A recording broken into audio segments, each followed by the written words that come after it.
The broadcast is now starting. All attendees are in listen-only mode. Hello, everyone. This is Jennifer Schaus coming to you live from Washington, D.C., and thanks for joining us today in our webinar Wednesdays. Today is a double header. We did a 12 o'clock webinar on GSA pricing analysis, and today we are joined by Alessia Smitrova-Taylor to talk about price to win.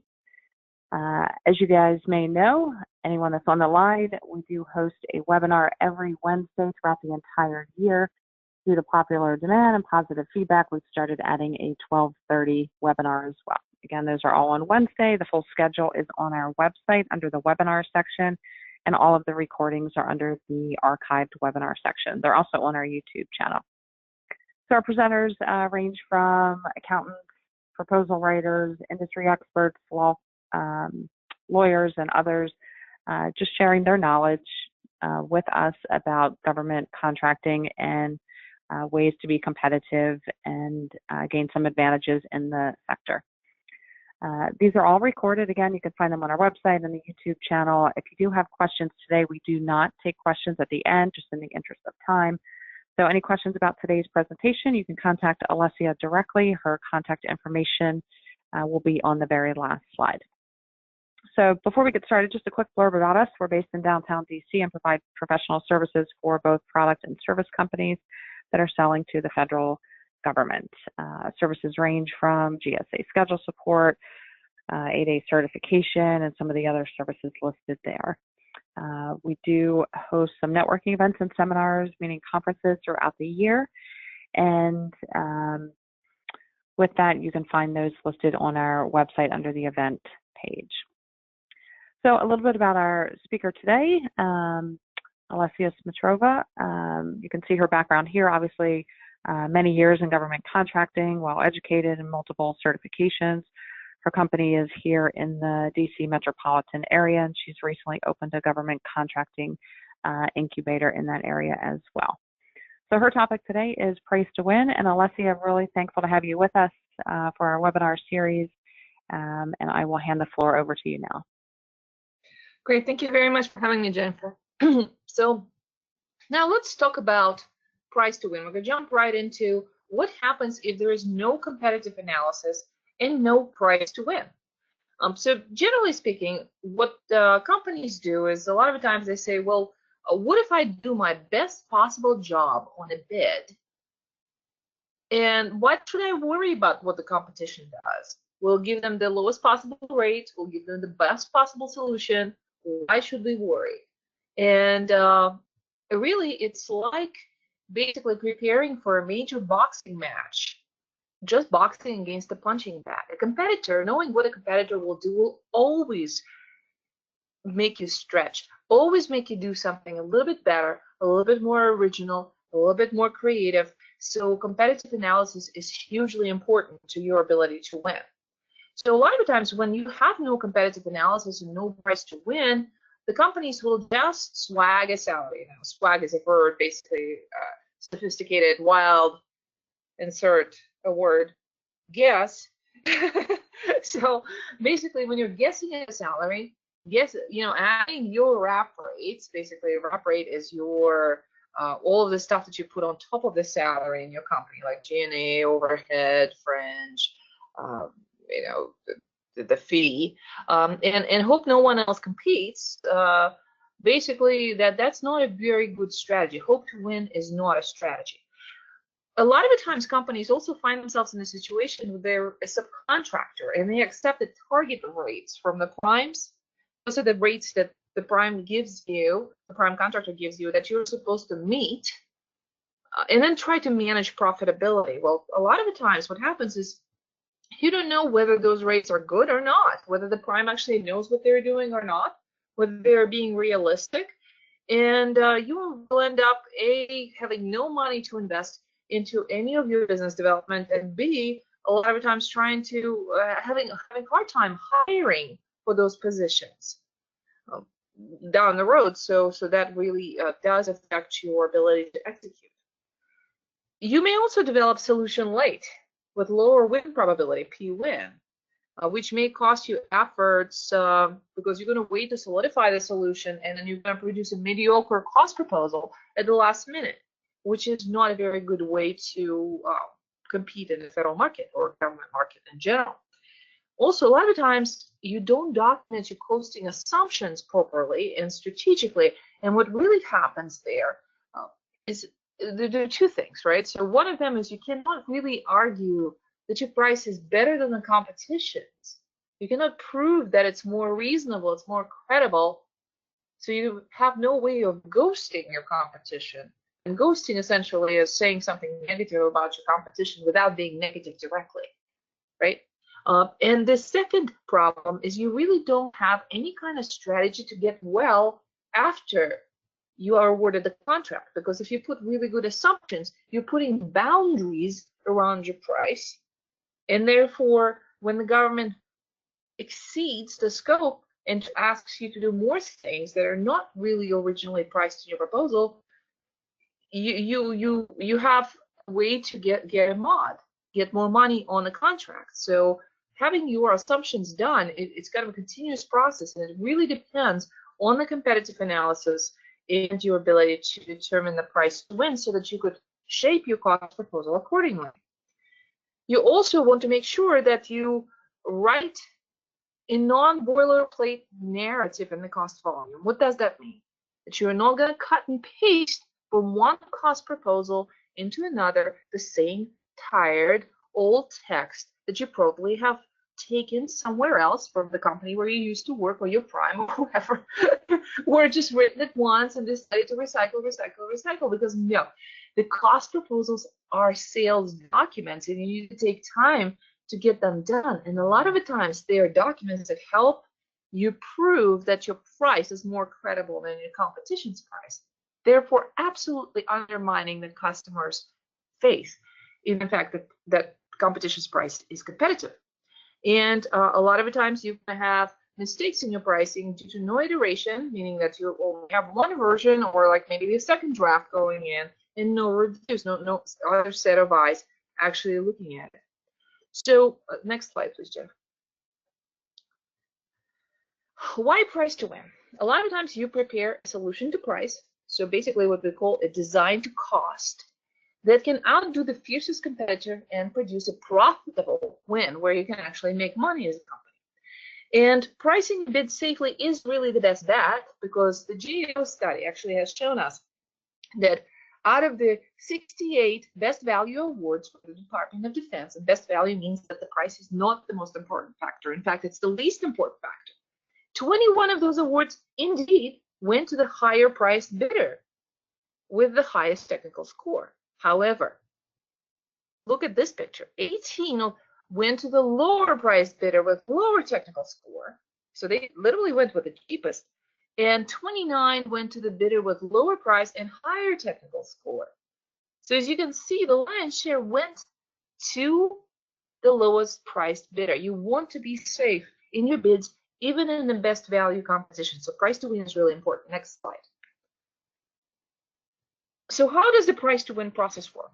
So we're going to talk about actually two things today during this class, so you get some useful information for yourself. One of them is pricing to win for a bigger project, essentially, where you don't just have labor, you have materials, you have cost of subcontract. It's kind of a bigger effort where you're really trying to figure out, okay, what would be the solution that's provided by your competition versus your solution. In the second scenario, we're going to actually talk about how do you do a labor rate analysis, which is your sort of regular price to win for a lot of services companies that are going to go through the process of developing the price to win. But it's a lot simpler, and actually I'm going to talk you through the sequence of how to do that and give you an additional resource to learn more. So price to win process.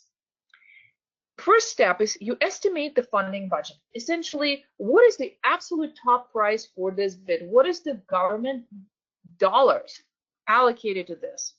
So you would look at the requirements of the customer's budget, customer's buying tendency, the incumbent contract and historical information, trying to figure out what is the absolute top price. You cannot go above that price, like ever. Essentially, then you're going to estimate the preliminary price to win, which is going to be the top-bound proposal price, which is the price to compete. So a lot of times you're going to analyze the customer's awards. It doesn't mean that you get the maximum budget. It may be that the number is well below that budget number. And that actually is going to be the competitive price. You're going to look and conduct competitive analysis. Look at the awards. Look at the black hat. Black hat is a competitive analysis for fairly large pursuits that a lot of companies engage in. You can conduct a mini black hat. We actually teach a class on that. But essentially, it's a way to figure out what would be your competitors' win strategy. How would they change their competitive posture? And all kinds of other inputs. Then you're going to estimate the solution-based cost from your price to compete and figure out, okay, what would be the overall solution price budget? And you're going to conduct a bottom-up estimation. You're going to decompose the price budget to identify the cost budget and establish cost bogeys for components. And what you're going to do is you want to make sure that you're going to consider your return on investment, your new business investments, if you're in a products business, your warranty for products, and all kinds of components. The next step is basically your what-if scenarios, design solution scenarios. So you're going to have a solution one. What if we do this? What if we do that? How would that affect the price? And you iterate because your technical solution and price are intimately connected. So essentially, one affects the other. And then you're going to finalize your price to win solution. You're going to do top-down estimation and trade-off analysis in order for you to then determine what the proposed price should be and apply the strategies to achieve it. A lot of times you're going to have to sharpen your pencils and look at the requirements and the bottom-up estimation, return on investment, management reserve investments, warranty, and all kinds of other factors, and figure out with the final RFP, what is it going to be? What do you have to aim for, and how you're going to get there? And that way you'll have higher win probability. Jennifer, next slide, please. So it is a fairly involved process, and you know, it involves the black hat, it involves the price to win analysis, but a lot of companies don't deal with projects in the services industry. They deal with labor rate analysis. So you would want to know what rates is your competition going to bid and how you're going to compare to them so that you can make the right decisions. So the way that you go about that, essentially, and do prepare to spend some time on that or outsource it to professionals. You could use paid sources such as the Economic Research Institute, ERI, for salary survey data and geographic pay differentials to find position descriptions that are similar to what the RFP has, because you're trying to say, okay, what do people get paid in salaries for those positions? And a lot of the times you're going to have difficulty doing that because the ERI and any other salary survey data, like salary.com, the free website, the government doesn't like that as much, right? Like they like ERI a lot better. All of this data that you're going to find out there is going to be more generic than your RFP's very specific labor categories. So you're going to make sure that your information is well researched and your RFP's labor categories and what you have found actually match. Sometimes you're going to combine 2 or 3 different ERI labor categories. They may correspond to one RFP labor category. So if you go to the next slide, please.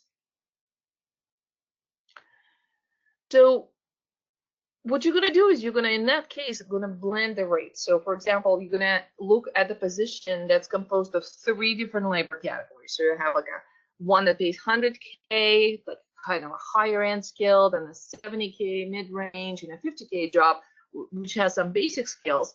And what you're going to do is you're going to look at the level of effort. What percentage of the higher end job? Well, this job only uses 20% of the 100K case position, and majority, the bulk of it is going to be the 70K position.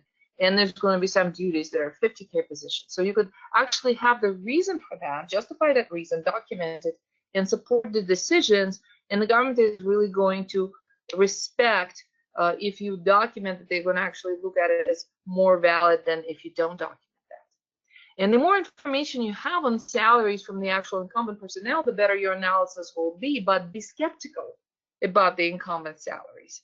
A lot of times they may be overpaid or underpaid, depending on how well the incumbent did or didn't do with the bid. They may have underbid the salaries and they're having a hard time keeping people. A lot of times you can tell that when they advertise a lot of positions on their website. Or you like hear rumors about them having troubles performing with those salaries. Or sometimes incumbents may be overpaid because that contract was probably bid, 2 contract terms ago, 10 years ago initially, and those people got raises all of these years, and they've accumulated a whole bunch of benefits and everything else. So basically, you use that as a data point, but it's not something that you go from automatically saying, yeah, incumbent salaries is what they're going to go on. So next slide, please. So the more data points you collect, the more accurate is your analysis on your competitor rates. So for example, for non-exempt categories, so you have exempt and non-exempt labor. For non-exempt categories, you could use Department of Labor wage determination rates. Most companies actually will pay people pretty close to those rates. They don't pay people a lot better than that. For labor union work, you could use the collective bargaining agreement rates. And when you have union labor in an RFP, the government is supposed to give you that information, so you can request that if they did it. You could use actual salaries for people from your company that are going to be representative of every labor category. You could actually justify that with the actuals. You could pull all the labor category data together, like all the other data, representative personnel, incumbent data, technical estimated salary, like the technical people, for example, you could ask them what would be the salaries you would pay to those people. It's not necessarily a really good justifiable data point, but it tends to be very valuable to ask them what do you think those people should make in your opinion. And any kind of outlier data, anything that you found out there, and look at everything, the whole picture together. Compare all the information that you have, and what you're going to do is you're going to see which rates have been gained. Gained means they're artificially high or artificially low. There's probably not the rates that have been used a lot on this job. So the ones that tend to be like kind of in the middle of the road are the ones that a lot of times get used. You could also have unused labor rates, positions that are there like a decoy, basically, to either be artificially high or artificially low, and then average the remaining rates into competitive rates. So next slide, please. And then you're going to load the rates and beat competition. So you're going to determine the competitive rep rates. We don't really have time to dive into that here, but there's a whole process to that as well. And then load the rates and compare to your own loaded rates, right? And so then you're going to decide what is the strategy you could use in order to beat your competition. So basically, those are the steps for the labor rate analysis. It's not a terribly complicated kind of thing. From the time perspective, from the time budget perspective, I would look at about an hour per labor category when you really think about how long that analysis takes. Now, some of them are going to be a lot quicker. Some of them are going to be longer, especially when you have to blend the rates and figure out what they really are and ask people and things like that. So you'll have to do a lot more research. So it will take you longer. So let's say that if you have 20 labor categories, that's about 20 hours of effort. But if you're talking about a large contract where there's 60 or 100 labor categories, then you really need to plan that effort very early, and that probably is going to determine how you're going to bid things, also how you're going to recruit people in case you have to actually provide resumes. So you want to do that process. You want to go through that process as early as possible. So for more information on that, you could actually look at our new class. We have a class in July, Competitive Analysis, Black Hat, and Price to Win course. It's a 2-day course. You can see it at https://ostglobalsolutions.com events. In our Bid and Proposal Academy, and you can learn a lot more about doing competitive analysis. That's it. Great information. Thank you so much, Alessia. Always very insightful and smart information that you share. And thanks everybody for joining us today.